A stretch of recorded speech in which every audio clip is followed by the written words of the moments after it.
All right, so net ionic equations are tricky because I think that we're getting tripped up on acid-base ones, but they have lots of types of net ionic equations. And the whole basis of this is that any spectator ions don't get included. Okay, so what I've done here is I have a couple different complete normal equations, and we're going to split them up and see what's going on. So for precipitation, we start with 2 aqueous. So we know that everything aqueous splits up. So if I'm going to write a complete ionic, which is not net, I would write all the different ions split up. Now you'll notice that in CuCl2 we get 1 copper and 2 chlorines. That's just how this splits. And then I'm going to do the next one.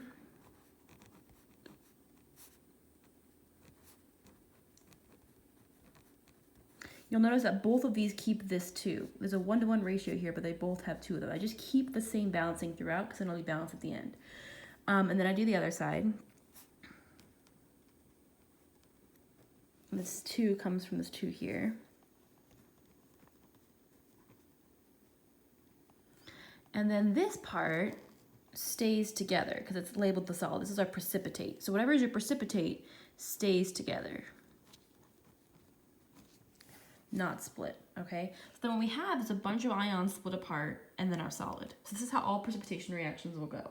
Now what we need to do is figure out which ones are not changing. So I see copper here and copper here. They're both ions, the same ion. Cancel them out, okay? Chlorine I don't see. Silver, so silver and chlorine are now part of my solid.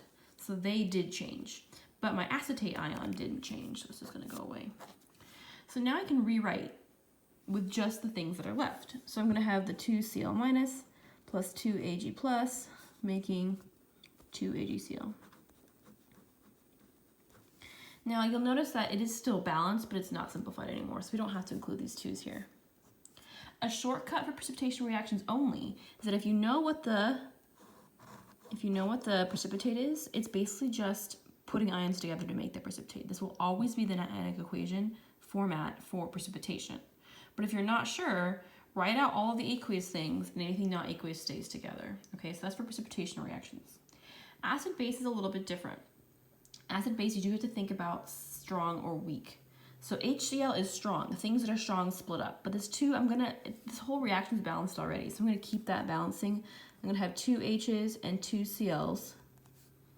And magnesium hydroxide is also strong. So we have a magnesium ion and 2 of those hydroxides. Okay.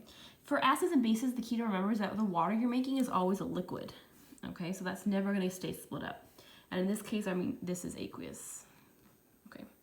So I'm going to keep my 2 H2O's together, but the magnesium chloride at the end, 2Cl minus, is going to split apart, okay?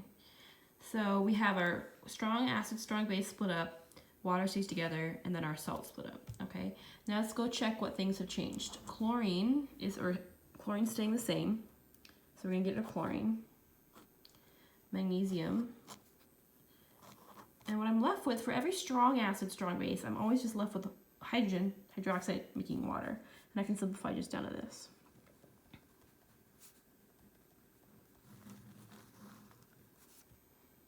Okay.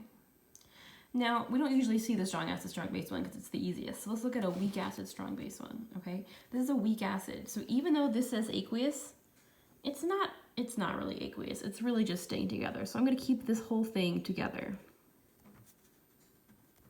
Now the NaOH is a strong base, so this I'm going to split up.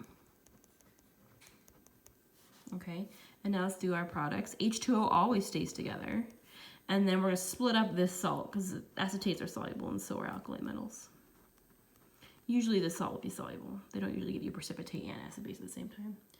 And if you notice, we look at this whole thing, there's only one piece we can cancel out, which is just this sodium. So we're going to include our weak acid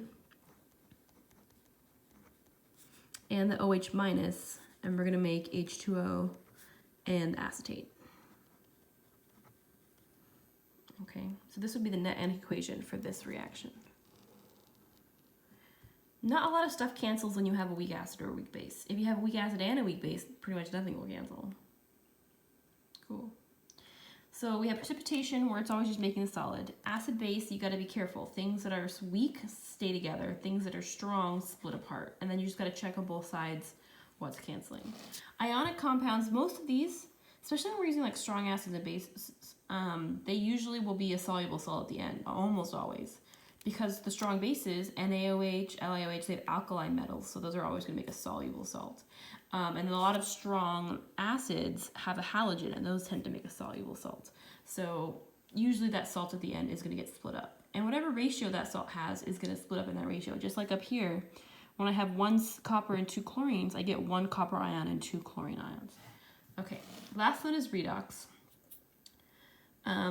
We've got solid and aqueous and solid. Okay, so if I'm going to write this out as a complete ionic, we have Mg, S, plus, we're going to split up my copper and my chlorine. And then split up my magnesium and my chlorine. And copper solid. So if we look here, the only thing I see canceling is this chlorine. We can't cancel out a solid and an ion or an ion and a solid. Those things don't cancel. They're not the same thing. So when I rewrite my net ionic, it's going to look the same, but we're not going to have that copper piece. Which makes sense actually, because in this redox reaction, both magnesium and copper change oxidation state, but chlorine doesn't. Chlorine's just kind of hanging out in the water doing nothing the whole time. So this would be our net ionic for this redox reaction. Hopefully you found this a little bit helpful. Let me know if there's any more questions.